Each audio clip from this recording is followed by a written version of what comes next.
Cable operators association of বাংলাদেশের জরুরি দ্বিবার্ষিক নির্বাচন আজ সকাল ৯টায় শুরু হয়েছে, যা চলবে বিকেল ৪টা পর্যন্ত। সকালে গুলশানের এলিট কনভেনশন হলে অনুষ্ঠিত এই নির্বাচনে ৩৩টি পদে ৩৮ জন প্রার্থী অংশগ্রহণ করছেন। সারা দেশে ৬১০ জন কেবল অপারেটর তাদের ভোটাধিকার প্রয়োগ করছেন।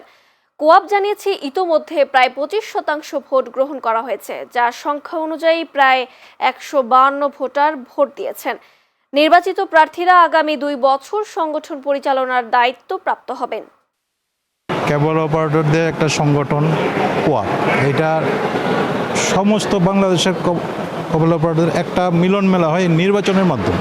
নির্বাচন ছাড়া আসলে সবার সাথে একসাথে দেখা হয় না। এটা একটা আনন্দঘন পরিবেশ দিলাম, নিজের পছন্দের, সবাই তো অপারেটর এবং সংগঠনের সাথেই কাজ করবে, পছন্দ অপছন্দ থাকতেই পারে, দিলাম, দেখি আলহামদুলিল্লাহ।